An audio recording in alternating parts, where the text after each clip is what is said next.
Hello friends, ఎలా ఉన్నారు? అందరూ బాగున్నారా? Welcome back to our channel. ఈరోజు ఈ వీడియోలో తొలి ఏకాదశి రోజున పూజా విధానం, పాటించవలసిన నియమములు, ఇంకా ఈరోజు ఎటువంటి దాన ధర్మాలు చేయాలి అనే పూర్తి వివరాలు తెలుసుకుందాము. మనకి సంవత్సరానికి మొత్తం 24 ఏకాదశులు వస్తాయి. ప్రతి ఏకాదశి ఎంతో ప్రత్యేకమైనది. ఆషాఢ మాసంలో వచ్చే శుక్లపక్ష ఏకాదశిని, అంటే పౌర్ణమి ముందు వచ్చే ఏకాదశిని తొలి ఏకాదశి అని అంటారు. పూర్వకాలంలో ఈ రోజునే సంవత్సరం ఆరంభంగా పరిగణించేవారు. ఆషాఢమాసపు శుక్లపక్ష ఏకాదశి నాడే శ్రీ మహావిష్ణువు పాలకడలిపై యోగనిద్రకు ఉపక్రమించారట. అందుకే ఈ ఏకాదశిని శయన ఏకాదశి అని, హరివాసరము అని కూడా అంటారు. ఏకాదశి రోజున ఉదయాన్నే నిద్రలేచి స్నానం చేసుకుని ఇంటిని, పూజా మందిరాన్ని శుభ్రం చేసుకోవాలి. ఈ పూజను మనం పూజా మందిరంలో కానీ లేదా ఇంట్లో ఈశాన్యంలో ఈ విధంగా ఒక పీఠం ఏర్పాటు చేసుకుని కానీ చేసుకోవచ్చు. పీఠం పైన ఒక ఎరుపు రంగు లేదా పసుపు రంగు వస్త్రాన్ని పరుచుకొని దాని మీద 3 గుప్పెళ్ళు కానీ 5 గుప్పెళ్ళు కానీ బియ్యం వేసుకొని, బియ్యం మీద కొద్దిగా పసుపు కుంకుమ వేసుకొని లక్ష్మీనారాయణుల ఫోటో కానీ, వెంకటేశ్వర స్వామి లక్ష్మీదేవి ఫోటోలను కానీ లేదా శ్రీ మహావిష్ణువు లక్ష్మీదేవి ఫోటోలను పెట్టుకొని ఈ విధంగా పూజ చేసుకోవాలి. అయితే మనం లక్ష్మీనారాయణులను ఎప్పుడూ విడదీసి పూజించరాదు. స్వామివారికి ఏకాదశి రోజున పిండి ప్రమిదలలో దీపాలను వెలిగిస్తే ఎంతో పుణ్యం. బియ్యపు పిండిని ఆవు పాలతో ప్రమిదలుగా చేసి ఆవు నెత్తితో దీపారాధన చేస్తే స్వామివారు ప్రీతి చెందుతారు. మనం 5 కానీ 7 కానీ దీపాలను వెలిగించుకోవచ్చు. నేను ఇక్కడ 5 పిండి ప్రమిదలను చేసి 2 మామూలు దీపారాధనలను చేశాను. స్వామివారిని సుగంధభరితమైన జాజి మల్లి పువ్వులతో పూజిస్తే మరుజన్మ ఉండదని పురాణాలు చెబుతాయి.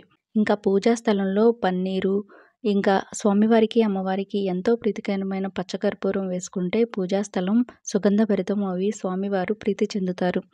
ప్రతి పూజలో మాదిరిగానే యథాశక్తి మనం ముందుగా విఘ్నేశ్వరుణ్ణి పూజించుకోవాలి. తొలి ఏకాదశి రోజు యోగనిద్రకు ఉపక్రమించిన శ్రీ మహావిష్ణువు మళ్ళీ 4 నెలల తరువాత కార్తీక శుద్ధ ఏకాదశి నాడు మేల్కొంటారు. ఈ ఏకాదశినే ప్రబోధిని ఏకాదశి అని అంటారు.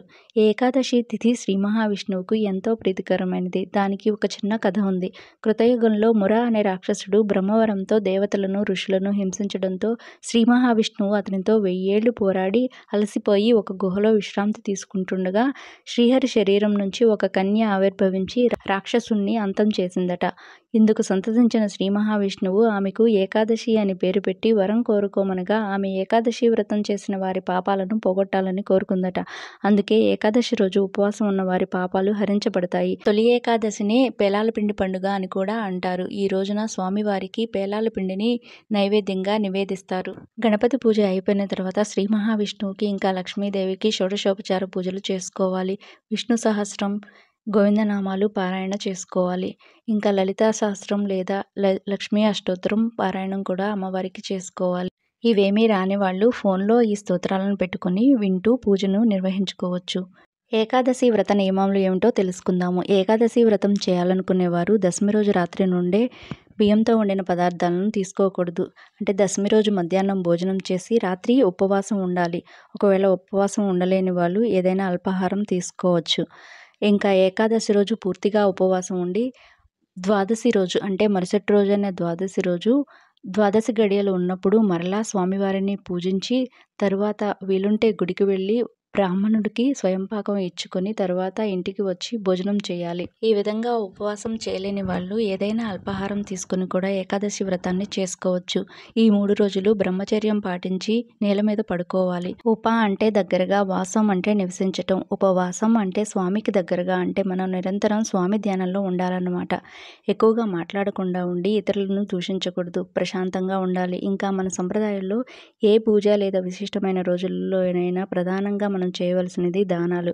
అందుకే ఏకాదశి రోజు చేసే దాన ధర్మాలు ఎంతో పుణ్యాన్ని ఇస్తాయని మన పెద్దలు చెబుతారు. అందరూ ఏకాదశి వ్రతాన్ని తమ శక్తి కొలది చేసుకుని స్వామి ఆశీస్సులను పొందాలని మనస్ఫూర్తిగా ప్రార్థిస్తున్నాను. ఇంకా ఇది ఇవాల్టి వ్లాగ్ ఫ్రెండ్స్. మీ అందరికీ నచ్చిందని అనుకుంటున్నాను. నచ్చితే లైక్ చేసి మీ ఫ్రెండ్స్తో తప్పకుండా షేర్ చేయండి. ఇంకా కొత్తగా మన ఛానల్ చూస్తున్న వాళ్ళు సబ్స్క్రైబ్ చేసుకోవడం మర్చిపోకండి. మళ్ళీ మరొక మంచి వ్లాగ్లో కలుసుకునేంత వరకు లోకా సమస్తా సుఖినో భవంతు.